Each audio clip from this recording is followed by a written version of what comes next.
ভাবুন তো, চাকরির ইন্টারভিউ দিতে যাওয়ার বাস ভাড়া থেকে শুরু করে ফর্ম ফিল আপের ফি বা দরকারি বই কেনা, চাকরি খোঁজার এই গোটা স্ট্রাগলটা কিন্তু বেশ খরচসাপেক্ষ, তাই না?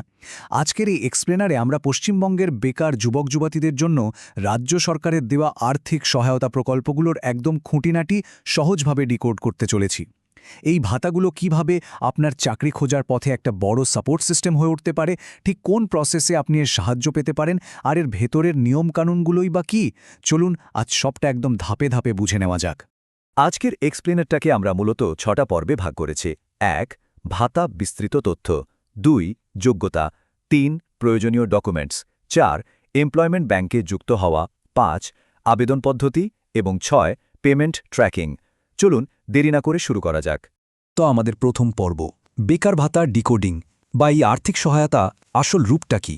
আমরা সবাই জানি চাকরি খোঁজার সময় পকেটে টান পড়াটা কতটা স্বাভাবিক। যাতায়াত বা স্টাডি মেটেরিয়ালের এই অর্থনৈতিক চাপটা কিছুটা কমাতেই কিন্তু রাজ্য সরকারের এই উদ্যোগ। মূল লক্ষ্যটা হলো চাকরিপ্রার্থীরা যাতে একটু নিশ্চিন্তে নিজেদের স্কিল বাড়াতে আর ইন্টারভিউর প্রস্তুতি নিতে পারেন। আর এর সবচেয়ে আকর্ষণীয় দিকটা হলো ওই নির্দিষ্ট অঙ্কটা, ১৫০০ টাকা। হ্যাঁ, যোগ্য চাকরিপ্রার্থীদের প্রতি মাসে ঠিক এই পরিমাণ অর্থ সরাসরি দেওয়া হয়। শুনে হয়তো মনে হতে পারে খুব বড় অ্যামাউন্ট নয়, কিন্তু দৈনন্দিন জীবনের ছোটখাটো খরচ সামলাতে আর ফোকাস ঠিক রাখতে এই মাসিক ১৫০০ টাকার সাপোর্টটা যে কতটা স্বস্তির, সেটা একজন চাকরিপ্রার্থী সবচেয়ে ভালো বোঝেন। এবার দেখুন, বিভিন্ন জায়গায় হয়তো আলাদা আলাদা নাম শুনে আপনারা একটু কনফিউজড হয়ে যান। ব্যাপারটা ক্লিয়ার করে দিই। ২০১৩ সালে যে প্রকল্পটা চালু হয়েছিল তার নাম ছিল যুবশ্রী প্রকল্প।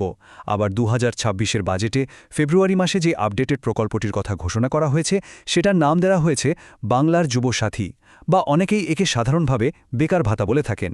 নাম যাই হোক না কেন, এদের লক্ষ্য কিন্তু একটাই, রাজ্যের বেকার যুবক যুবতীদের পাশে দাঁড়ানো।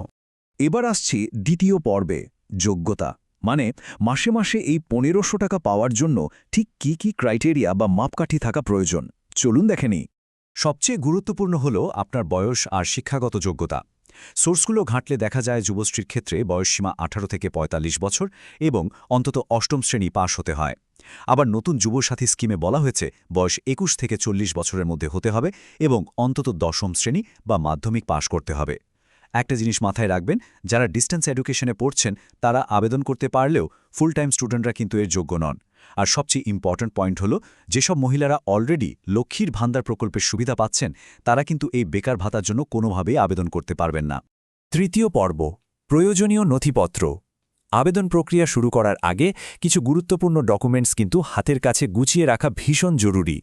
খুব বেসিক কিছু ডকুমেন্টস লাগবে আপনার, যেমন আধার কার্ড, ন্যূনতম অষ্টম বা দশম শ্রেণীর মার্কশিট, আর বাসস্থানের প্রমাণ হিসেবে ভোটার আইডি বা রেশন কার্ড। এছাড়া পাসপোর্ট সাইজ ছবি আর একটা অ্যাক্টিভ মোবাইল নাম্বার তো লাগছেই। তবে সবচেয়ে বেশি যেটার উপর জোর দিতে হবে সেটা হলো আপনার ব্যাংক পাসবই। ব্যাংক অ্যাকাউন্টটা কিন্তু রানিং থাকতে হবে এবং অবশ্যই আধার কার্ডের সাথে লিঙ্ক করা থাকতে হবে, না হলে কিন্তু ভাতার টাকা ঢুকতে সমস্যা হতে পারে। চতুর্থ পর্ব, এমপ্লয়মেন্ট ব্যাংকে অন্তর্ভুক্তি বা প্রাথমিক রেজিস্ট্রেশন। ভাতার জন্য সরাসরি আবেদন করার আগে এটাই কিন্তু একদম প্রথম এবং সবচেয়ে ভাইটাল স্টেপ। অনলাইনে এই রেজিস্ট্রেশনের প্রসেসটা কিন্তু বেশ সহজ। প্রথমে এমপ্লয়মেন্ট ব্যাংকের অফিসিয়াল ওয়েবসাইটে চলে যান। সেখানে নিউ এনরোলমেন্ট জব সিকার অপশনে ক্লিক করে নিজের যাবতীয় ডিটেলস নির্ভুলভাবে ফিল আপ করুন আর দরকারি ডকুমেন্টসগুলো আপলোড করে দিন। সাবমিট করার সাথে সাথেই আপনি একটা টেম্পোরারি বা অস্থায়ী এনরোলমেন্ট সার্টিফিকেট আর নম্বর পেয়ে যাবেন। আর হ্যাঁ, বলে রাখি, এই পুরো প্রসেসটা কিন্তু একদম ফ্রি। পঞ্চম পর্ব, আবেদন প্রক্রিয়া। এমপ্লয়মেন্ট ব্যাংকে নাম ওঠার পরই শুরু হয় বেকার ভাতার আসল আবেদন প্রক্রিয়া, যেটা কিছুটা অনলাইন আর কিছুটা অফলাইন। চলুন ধাপে ধাপে বুঝে নিই। প্রথম ধাপ একদম সিম্পল, আপনাকে আবার ওই এমপ্লয়মেন্ট ব্যাংক পোর্টালেই ফিরে যেতে হবে। পুরো প্রসেসের জন্য এটাই আপনার মেইন হাব। ওয়েবসাইটে ঢোকার পর আপনার চোখ যেন খুঁজে একটা নির্দিষ্ট বাটন, সাবমিট অ্যানেক্সার আই। এটাই আপনার ভাতার মূল আবেদনপত্রের দরজা। এখানে ক্লিক করলেই প্রসেসটা অফিসিয়ালি শুরু হয়ে যাবে। এরপর সিস্টেম আপনাকে লগ করতে বলবে। ওই যে রেজিস্ট্রেশনের পর আপনি একটা ইউজার আইডি আর পাসওয়ার্ড পেয়েছিলেন না, ব্যাস সেই ডিটেলস দিয়েই সিকিউরলি পোর্টালে লগ করে ফেলুন। লগ করার পরেই আপনার সামনে অ্যানেক্সার 1 ফর্মটি খুলে যাবে। এখানে নিজের ব্যাংকের ডিটেলস একদম নিখুঁতভাবে টাইপ করবেন। মনে রাখবেন, এই ধাপে কিন্তু কোনো ভুল করলে চলবে না, কারণ এই অ্যাকাউন্টেই আপনার ভাতার টাকাটা আসবে। সব ঠিকঠাক ফিল আপ করে ফর্মটা সাবমিট করে দিন। অনলাইনে সাবমিট করলেই কিন্তু আপনার কাজ শেষ হয়ে যাচ্ছে না। সাবমিট করার পর অ্যানেক্সার 1 ফর্মটির একটা প্রিন্ট আউট অবশ্যই বের করে নেবেন। এই প্রিন্ট করা কপিটাই কিন্তু আপনার অনলাইন আর অফলাইন প্রসেসকে জুড়বে। কারণ এরপরই আসছে চূড়ান্ত এবং সবচেয়ে ইম্পর্ট্যান্ট অফলাইন ধাপ। অনলাইনে পূরণ করা অ্যানেক্সার 1-এর প্রিন্টআউটের সাথে অ্যানেক্সার 2 ফর্ম আর ব্যাংক পাসবইয়ের জেরক্স নিয়ে আপনাকে সোজা চলে যেতে হবে আপনার এলাকার এমপ্লয়মেন্ট এক্সচেঞ্জ অফিসে। সেখানে ফিজিক্যালি এই ডকুমেন্টসগুলো ভ্যালিডেশন বা যাচাই না করালে কোনোভাবেই কিন্তু ফাইনাল লিস্টে আপনার নাম উঠবে না। এবার আসছে আমাদের একদম শেষ বা ষষ্ঠ পর্বে, পেমেন্ট ট্র্যাকিং। সব তো জমা দিলেন, এক্সচেঞ্জ অফিস থেকে ভ্যালিডেশনও হয়ে গেল, এবার কি? সোর্সগুলো বলছে ভাতার টাকাটা ডিবিটি অর্থাৎ ডাইরেক্ট বেনিফিট ট্রান্সফার সিস্টেমের মাধ্যমে দেওয়া হয়। এর মানে হলো মাঝখানে কোনো মিডলম্যান নেই। সরকারের ফান্ড থেকে সরাসরি আপনার আধার লিঙ্কড ব্যাঙ্ক অ্যাকাউন্টে টাকা ঢুকে যাবে। একদম ট্রান্সপ্যারেন্ট আর সেফ একটা সিস্টেম। ভ্যালিডেশনের পর ফাইনাল ওয়েটিং লিস্ট তৈরি হয়, তাই অনুদান পেতে হয়তো একটু সময় লাগতে পারে। কিন্তু চিন্তার কোনো কারণ নেই।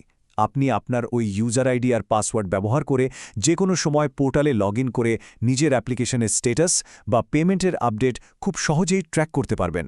এক্সপ্লেনারের একদম শেষে এসে একটা কথা ভেবে দেখুন তো, মাসে 1500 টাকা হয়তো খুব বিশাল কোনো অ্যামাউন্ট নয়, আর এটা একটা নির্দিষ্ট সময়ের জন্যই দেওয়া হয়।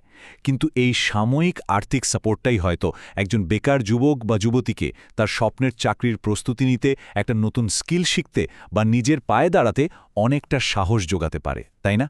আসল সার্থকতা তো লুকিয়ে আছে ওই ঘুরে দাঁড়ানোর গল্পগুলোর মধ্যেই।